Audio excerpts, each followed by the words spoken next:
آج ایک صاحب آئے تھے تو انہوں نے پوچھا اللہ کی محبت اور اللہ کے تعلق کے سلسلے میں کیا طریقہ ہے۔ ابھی دیکھ رہا تھا مضمون اتفاق سے مل بھی گیا، زبانی ان سے کہا بھی اس وقت جو کچھ تھا۔ سب سے پہلی چیز اصلاح کے تعلق سے حضرت والا علیہ الرحمٰن نے ایک بار فرمایا تھا کہ کوئی آدمی اگر زہر کھا لے تو اب سب سے پہلا کام یہ ہے کہ علاج کے تعلق سے جو زہر ہے اس کو باہر اس کو نکالنا۔ ڈاکٹروں کے یہاں بھی ہے، زہر اس کو نکلواتے ہیں۔ اس کے بعد پھر اگلا معاملہ اصلاح کا اور تربیت کا چلتا ہے۔ اسی طرح سب سے پہلی چیز اصلاح کے تعلق سے جو حقوق ہمارے ذمے ہیں، حقوق العبد ہے، حقوق اللہ ہے، اس تعلق سے فکر یہ کرے کہ جو حقوق ہمارے ذمے ہیں اس کی ادائیگی کر لیں۔ آج کل عام طور پر اس پر توجہ نہیں ہو پاتی کہ ہم نے جن لوگوں کا حق مار لیا، دبا لیا، یہ ہمارے ذمے ہے، بس یہ سمجھتے ہیں 2 رکعت پڑھ لو، رو دھو لو، معاملہ صاف ہو گیا۔ ایسا نہیں ہے، اس میں حقوق کی ادائیگی بہرحال ہے۔ جب تک حق ادا نہیں ہوتا ہے اس وقت تک بات آگے نہیں بنتی۔ اسی لیے بعض اکابر کے ہاں، حضرت حکیم الامت کے ہاں بھی بعض لوگ آئے اور رئیس تھے تو فوراً آپ نے پوچھا بھائی تمہارے یہاں وراثت کی تقسیم کا کیا ہے معاملہ؟ تو معلوم ہوا کہ ابھی وراثت تقسیم ہی نہیں ہوئی اوپر سے۔ تو حضرت والا نے بیت نہیں فرمایا ان کو، پہلے فرمایا یہ کام کرو، حقوق کی ادائیگی، اس کے بعد پھر اگلی بات۔ تو اسی طریقے سے اصلاح کے سلسلے میں سب سے پہلا مرحلہ ہے حقوق کی ادائیگی کا، کہ آدمی فکر کرے کہ ہمارے ذمہ جو بندوں کے حقوق ہیں یا اللہ کے حقوق ہیں ان کی ادائیگی پہلے کرنا۔ اس کے بعد میں دوسری چیزیں حضرت حکیم اختر صاحب نور اللہ برکتہ نے 3 باتیں فرمائی ہیں۔ ایک چیز فرمایا ہے ذکر اللہ کا اہتمام کرنا، دوسری اہل اللہ کی صحبت، تیسرے سنتوں کا اہتمام، اور چوتھی چیز گناہوں سے اپنے آپ کو بچا لیں۔ یہ 4 چیزیں غذا کے طور پر ہے، ذکر اللہ کا اہتمام اور سنتوں کی پابندی کرنا۔ ذکر کے سلسلے میں عام طور پر احباب کہتے رہتے ہیں ناغا ہو گیا، پورا نہیں ہو پا رہا، یہ ہو رہا وہ ہو رہا ہے۔ تو اس سلسلے میں ایک بات لکھی ہے، ذکر میں ناغا نہ ہونا چاہیے۔ ذکر کا ناغا روح کا فاقہ ہے، ذکر پر دوام ہونا چاہیے۔ ذکر چاہے تھوڑا ہو یا زیادہ ہو، کچھ بھی معمولات ہمارے ہیں اس کی پابندی، اس کا ناغا نہ ہونا دے۔ جس طرح جسمانی غذا اگر وہ ناغا ہو جائے تو جسم میں کمزوری اور ضعف کا احساس ہوتا رہتا ہے، اسی طریقے سے ذکر میں اگر ناغا ہو گیا، روح فاقے میں آ گئی تو پھر روح جو ہے وہ کمزور پڑ جاتی ہے۔ تو ذکر کا اہتمام کرے، اس پر تھوڑا بھی ذکر ہو، زیادہ کوئی ضروری نہیں ہے، تھوڑا تھوڑا بھی ذکر جو ہے وہ پھر اپنا اثر دکھانا شروع کر دیتا ہے۔ دیکھیے نل کے نیچے پتھر ہوتے ہیں، مسلسل پانی اس پر ٹپکتا رہتا ہے تو ایک وقت آتا ہے کہ اس میں گڑھا ہو جاتا ہے۔ تو جس طریقے سے مسلسل پانی کا پڑنا اس کا اثر ہوتا ہے، اسی طرح آدمی ذکر کرے مسلسل تو ایک وقت آئے گا کہ دل کی زمین جو ہے وہ نرم پڑے گی، پھر اس کے اثرات مرتب ہو جائیں گے۔ لیکن ذکر میں اگر پابندی نہیں کر رہا ہے، چھوڑ رہا ہے، تو یہ چیز جو ہے مفید نہیں ہو پاتی۔ حضرت شیخ مولانا زکریا علیہ الرحمٰن نے ایک موقع پر فرمایا تھا کہ اولاً تو ذکر شروع نہ کرے آدمی، اور جب کر لیا ہے تو پھر ناغہ نہ کرے۔ ناغہ کرنے کی فرمایا کہ کا نقصان یہ ہوتا ہے کہ ذکر کے جو انوارات ہیں، جو برکات ہیں، ناغہ ہوا وہ ختم ہو گیا، اب ظلمت آ جاتی ہے، اس میں اندھیرا پن آ جاتا ہے، وہ نقصان دہ۔ اس لیے فرمایا کہ ذکر کا اہتمام، اور ذکر کے سلسلے میں بھی ذکر شروع کرے تو بڑوں کے مشورے سے جتنا بتائیں اتنا کرے۔ اس کے اندر ذکر کرنے میں مزہ بھی آتا ہے، لطف بھی آتا ہے، لیکن مزہ اور لطف کی بنیاد پر بڑھائے نہ، وہ جتنا ہے اتنا ہی کرے اس کے اندر۔ اگر ذکر بڑھانا ہے تو جس کے مشورے سے شروع کیا ہے اسی کے مشورے سے اس کو بڑھانا چاہیے۔ اس میں ایک اہم چیز ہے یہ۔ بعض اوقات لوگ دیکھ لیتے ہیں کسی کو ذکر کر رہا ہے، شروع کر دیا اپنے آپ، اب اس کا نتیجہ یہ ہوتا ہے کہ بعض اوقات نقصان بھی ہو جاتا ہے اس میں۔ دیکھیے مقویات جتنی ہیں سب مفید ہیں، لیکن ہمارے مزاج کے مطابق کون سا مقوی مغزیات یا ہمارا معدہ کس کو ہضم کر پائے گا یہ تو حکیم بتائے گا، ہم نہیں اس کو بتا سکتے۔ اسی طرح ذکر کے سلسلے میں بھی مشورہ سے جو مناسب سمجھے گا ذکر بتا دے گا، اس کو شروع کر دے اس کے اندر۔ ایک بات اس میں یہ بھی ہے، بعض اوقات ذکر میں مزہ نہیں آتا تو آدمی چھوڑ دیتا ہے کہ یار مزہ نہیں آ رہا، کیوں چھوڑ دو اس کے اوپر۔ تو اس سلسلے میں ایک بات ذہن میں رہے، حضرت حکیم الامت نے ایک بہت قیمتی بات لکھی ہے، فرمائے کہ ذکر میں اگر مزہ آ رہا ہے تو اس کو غذا سمجھو، اور اگر مزہ نہیں آ رہا تو دوا سمجھو۔ اس لیے کہ دوا ظاہر ہے اس میں تو مزہ نہیں آتا ہے، بلکہ دوا بعض وقت کڑوی ہوتی ہے، طبیعت میں گرانی بھی ہوتی ہے، لیکن اس کو کرتے ہیں۔ لیکن وہ ذکر جو ہے جس میں مزہ نہیں آ رہا اور کر رہے ہیں وہ بھی مفید ہوتا ہے۔ اور مزہ آنے میں ذکر کرنے میں تھوڑا سا ایک نقصان بھی ہوتا ہے، اس میں نفسانیت شامل ہو جاتی ہے کہ نفس کو مزہ مل رہا، اب ذکر شروع ہو گیا اس کے اندر، تو بعض اوقات اس میں اخلاص میں کبھی مسئلہ آ جاتا ہے۔ تو حاصل یہ کہ ذکر کرے چاہے مزہ آئے چاہے نہ آئے، اس کی فکر ہو کہ جو ہے وہ ناغہ نہیں ہونا چاہیے، اور اگر جی نہیں لگ رہا تو دوا سمجھے اور دوا سمجھ کر کے اس کو کرتا رہے، اور اگر مزہ آ رہا ہے تو غذا سمجھ لیں اور غذا سمجھ کر کے اس کو کرنا چاہیے۔ دوسری چیز ہے اہل اللہ کی صحبت، یہ سب سے اہم ہے۔ حضرت حکیم الامت نے تو ایک موقع پر فرمایا ہے کہ اپنے شیخ اور اپنے کیا کہتے ہیں مشیر اور مصلح کے پاس اس کام کو کچھ دن کرے وہ، تاکہ وہ دیکھتا رہے کہ اس کے اثرات کیا پڑ رہے ہیں، پھر اس کے اعتبار سے تدبیر کر لے گا۔ مجھے یاد آیا کہ اپنے آپ ذکر کرنا اور بڑھانا مضر ہو جاتا ہے۔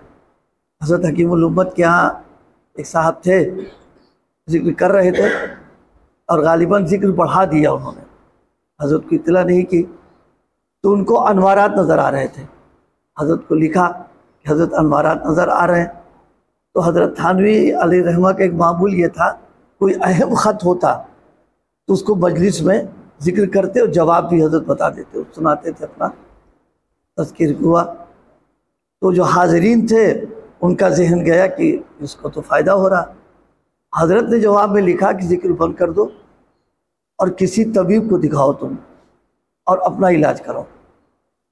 جب یہ بات سنائی گئی تو لوگوں کو تعجب ہوا، فرمایا وہ انوارات نہیں ہیں، وہ دماغ کی خشکی ہے جو اس کے روشنی اور نور کی شکل میں نظر آ رہی ہے۔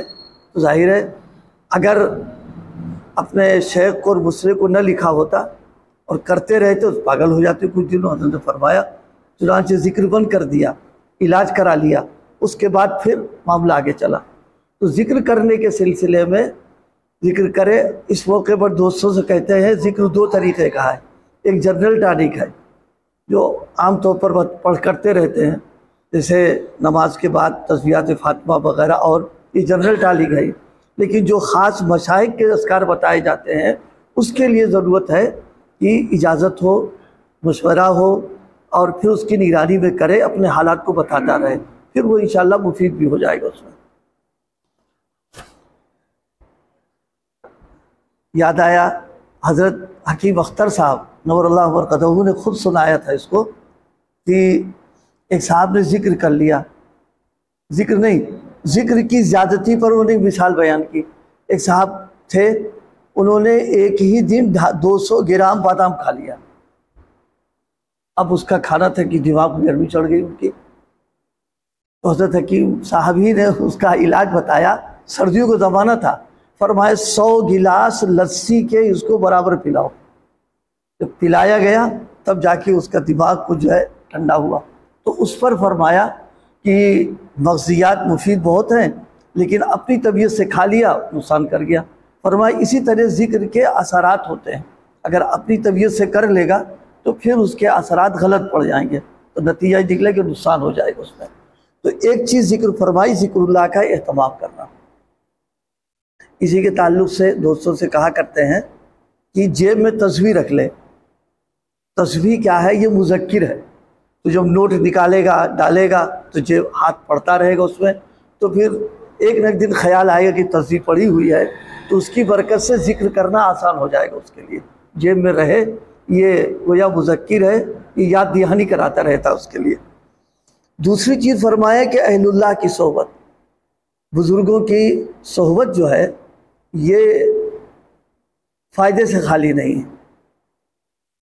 بزرگوں کی صحبت کے اثرات کبھی کبھی ایسا ہو جاتا ہے، فوری طور پر مرتب نہیں ہوتے، لیکن ایک نہ ایک دن اس کا رنگ آ جاتا ہے، اور ایسا رنگ چڑھ جاتا ہے کہ پھر اترتا نہیں ہو۔ ہم نے خود حضرت نور اللہ برکتہ کے تعلق والوں کو دیکھا۔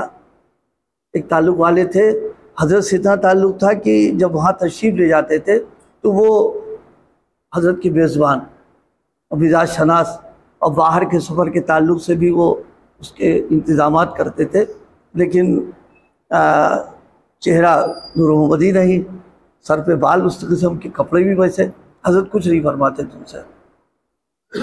اور وہ صاحب حضرت شاہ عبد الغنی صاحب پھولپوری کے لوگوں میں تھے۔ حضرت شاہ صاحب نے حضرت کے حوالے کیا تھا کہ میرا یہ بیٹا ہے، یہ آپ کے ہم حوالے کر رہے ہیں۔ ہم لوگ دیکھتے تھے، حضرت بھی نہیں کچھ کہتے تم سے، ہم لوگ سوچتے سب کچھ کہہ بھی نہیں رہے، کیا بات ہے۔ خیر کچھ دنوں کے بعد جب دیکھا آئے، ماشاءاللہ بالکل معلوم ہو جیسے کسی مدرسے کے شیخ الحدیث، داڑھی باقاعدہ اور سر پر بال، ٹوپی، اور تو حضرت نے ایک مجلس میں ہنستے ہوئے فرمایا کہ ہاں بھائی، بیعت کا فائدہ تو ہو ہی جاتا ہے۔ ماشاءاللہ بدل گئے، ان کو دیکھا تو بزرگوں سے تعلق، لیکن تعلق میں آج کے حالات کے اعتبار سے ایک بات خاص طور پر رہنا چاہیے کہ ذاتی سیاسی تعلق نہ رکھے۔ جیسے سیاسی لوگوں کا گاڑی پھنس گئی تو چلے گئے، گاڑی نکل گئی تو کوئی تعلق نہیں، تو بزرگوں کے پاس اس لیے آئے، دنیا کی کوئی غرض، کاروبار نہیں چل رہا، بیوی سے کھٹپٹ ہو گئی، لڑکا بھاگ گیا، تو اب آپ دعا تعویذ کے لیے آئے، ملا اور چلے گئے، کوئی تعلق رکھا، یہ نہیں۔ جیسے جسمانی معالج میں ڈاکٹروں سے ہمارا تعلق ہوتا ہے کہ اپنا حال بتانا، ایک ایک بات بتانا، پھر ان کے علاج پر اہتمام کے ساتھ ہم بالکل اس طریقے کا تعلق رہے تو پھر انشاءاللہ فائدہ ہوتا ہے اس میں۔ یوں تو بزرگوں کا تعلق اس طرح نہ بھی ہو، آنا جانا بھی کارآمد ہو جاتا ہے۔ ملیح آباد کے ایک صاحب تھے، وہ غالباً وہ لاتے تھے اخبار، حضرت والا کو شاید ایک مرتبہ ضرورت پڑی لکھنؤ جانے کی، تو ان کو وہ آئے، بس ایک سفر حضرت، اس کے بعد ہی ان کو حضرت سے انسیت ہو گئی، آنا جانا رہا ان کا، بیعت نہیں ہوئے تھے وہ، پھر دھیرے دھیرے رنگ چڑھا ان پر، داڑھی ماشاءاللہ ہو گئی، بال شرعی ہو گئے، اور پینٹ سب اتر گئی ان کی، پھر وہ چلے گئے باہر۔ اتنا تعلق ہوا کہ حضرت کی طرف سے ان کو اجازت بھی ہو گئی۔ شروع میں تو ڈرائیوری میں آئے تھے بیچارے، وہ حضرت ڈرائیور بن کے جایا کرتے تھے۔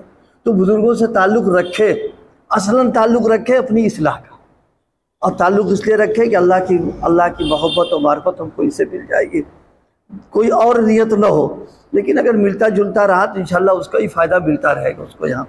تو دوسری چیز فرمایا اہل اللہ کی صحبت، اور سب سے اہم بات گناہوں سے بچنے کا اہتمام کریں۔ اگر ان دونوں چیزوں کے ساتھ بد پرہیزی کر رہا ہے تو نقصان کر جائے گی۔ دیکھیے ٹنکی بھر لی ہم نے اور ٹوٹی کھول دی نیچے کی ہم نے، تو ذکر و اذکار اور تلاوت کے جو کچھ سب ختم ہو جاتا ہے اس میں۔ تو اس لیے گناہوں سے بچنا، اور گناہوں کے سلسلے میں ہمارے مربی اور استاد حضرت قاری امیر حضرت صاحب نور اللہ مرقدہ فرمایا کرتے تھے 3 گناہوں سے اس زمانے میں خاص طور سے بچنا، بد زبانی، بد نظری، بدگمانی۔ فرمایا یہ 3 گناہ ایسے ہیں کہ اگر اس میں کسی ایک میں مبتلا رہا تو پھر خطرے کی بات ہو جائے گی اس کے لیے۔ اہتمام کے ساتھ بچنا، نظر کی حفاظت، زبان کی حفاظت اور دل کی حفاظت، اس معنی کر کے کسی سے خواہ مخواہ کی بدگمانی رکھ لینا یہ اور نقصان دہ چیز ہوتی ہے۔ ان 3 چیزوں سے اہتمام کے ساتھ بچنا۔